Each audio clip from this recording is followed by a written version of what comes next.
Should you eat fat to lose weight? Good fats versus bad fats. To eat or not to eat?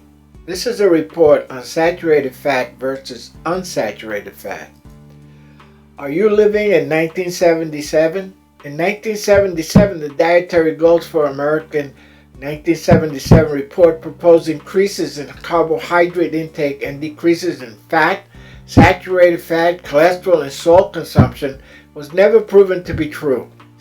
The DGAC Report does not provide sufficient evidence to conclude that increases in whole grain and fiber, decreases in dietary saturated fat, salt, and animal protein will lead to positive health outcomes. Of supporting evidence limits the value of the proposed recommendations as guidance for consumers or as the basis for public health policy.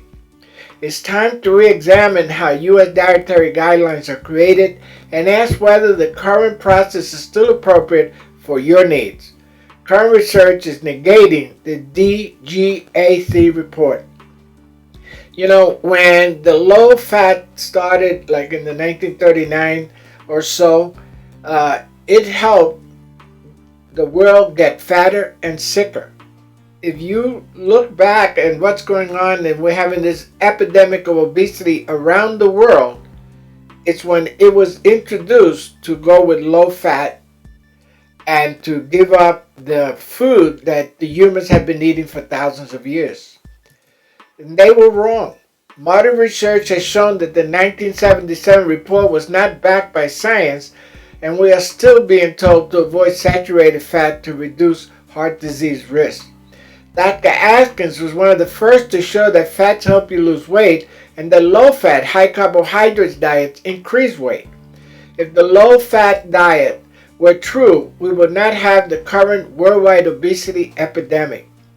And here's a piece that came out in Time magazine: cholesterol, and now the good news. Eggs are okay, margarine's not. The new science of eating right. And that's what the processed food industry did to us by removing butter and replacing it with margarine, which was basically made up of trans fat, which is the worst kind of fat you could put in your body. Now, what is cholesterol? Lipoproteins are proteins that carry cholesterol around the body. These lipoproteins are called HDL and LDL, the good and bad that carry cholesterols. There is only one type of cholesterol that is carried by the lipoproteins. So put that in mind. There's only one type of cholesterol, and there's either HDL lipoprotein or LDL lipoprotein. Now we know that there are two types of LDL. There's low density LDL. These are small lipoproteins that can penetrate the arterial wall easily, which drives heart disease. And the second, which is large LDL. These lipoproteins are large and fluffy and don't easily penetrate the arteries. So reduce your risk of heart disease. You want to have mostly large LDL particles and as little of the small ones as possible. What about fat? Eating saturated fat changes the LDL particles from small, dense to large. Now remember, the LDL is the bad cholesterol. Low carb diets, which tend to be high in saturated fat, can lower LDL lipoproteins, while low fat diets have an adverse effect and raise the LDL. Saturated fats reach HDL, the good cholesterol, and change LDL from small dense to bad to large LDL, which is mostly benign. Overall, saturated fats do not harm the blood lipid profile like previously believed. And this is the reason why you were told to avoid carbohydrates, corn oil, and soybean oil, beer.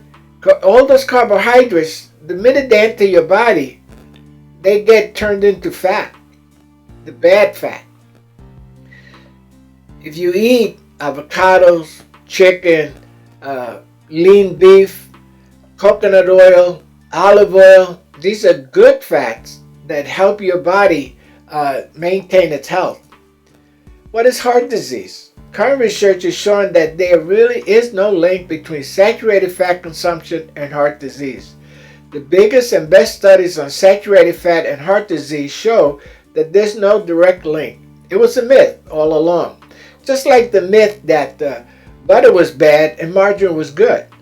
You know, we were told to give up butter, real butter, and replace it with a processed manufactured food called margarine, which is full of trans fat and has been greatly discredited. Unfortunately, the governments and mainstream health organizations seem reluctant to change their minds and continue to promote the old low-fat dogma. The link between saturated fat and heart disease has been studied intensely for decades, but the biggest and best studies show that there is no statistically significant association. Heart condition. The results of most studies are based on averages. The studies clearly show that on average, saturated fat does not raise the risk of heart disease. Let me repeat that. Saturated fat does not raise the risk of heart disease. Individuals with a genetic disorder called familial hypercholesterolemia, as well as people who have a genetic variant called APOE4, suffer from increased cholesterol. With time, the science of genetics will mostly surely discover more ways in which diet affects our individual risk for heart disease. Fats to avoid. Absolutely. If you paid attention to anything else in this presentation, trans fats are to be avoided. All artificial fats that are very bad for us. Studies show that trans fat lead to insulin resistance, inflammation, body fat accumulation, and drastically raise the risk of heart disease. Avoid omega-6 found in soybean and corn oils, as well as the processed foods that contain them. Yesterday, I was having a salad, and I just happened to look over and see what was in my salad dressing.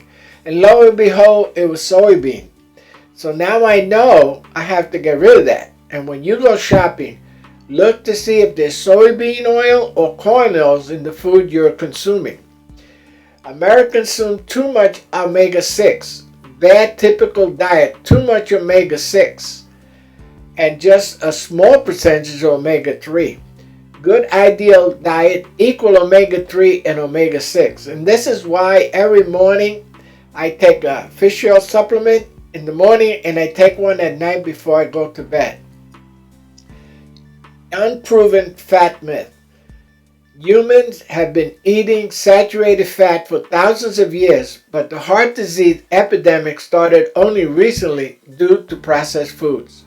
The takeaway should be to eat natural foods and avoid all processed foods. Eat vegetables, fish, nuts, olive oil, and foods with natural finger-like foods like fiber like oatmeal and flaxseed. Best foods for the heart: salmon, avocado, olive oil, nuts, berries, legumes, spinach, oatmeal, flaxseed. Get plenty of fiber and consume fibrous vegetables. You can help yourself. Healthy people can effectively reduce risk of coronary disease by walking 22 minutes a day, minimizing stress, and eating real food. Research is recommending low-dose aspirin to reduce risk of heart attacks and strokes while increasing your chances of surviving them. Now it's being reported that aspirin can reduce some forms of cancer. Speak with your doctor before starting any diet or aspirin regimen. Experts recommend being active for 30 minutes a day on 5 or more days a week. Walking can easily incorporate into your day with a walk to work, walk home, or walk during the day. When you are regularly walking, you can reduce your risk of developing heart disease and stroke, help prevent blood pressure, help control weight, reduce stress, maintain good physical and mental health. The good news is that 30 minutes can make up for short activities of 10 to 15 minutes, making walking an ideal way to hit the target. Now, I do 30 minutes on a treadmill every morning, 7 days a week. And it has proven extremely beneficial to me. And I want you to understand that you have to create the habit of walking 30 minutes a day, be it on a treadmill, being outside, riding a bike, going dancing. Do some physical activity at least 30 minutes every day to increase and help yourself.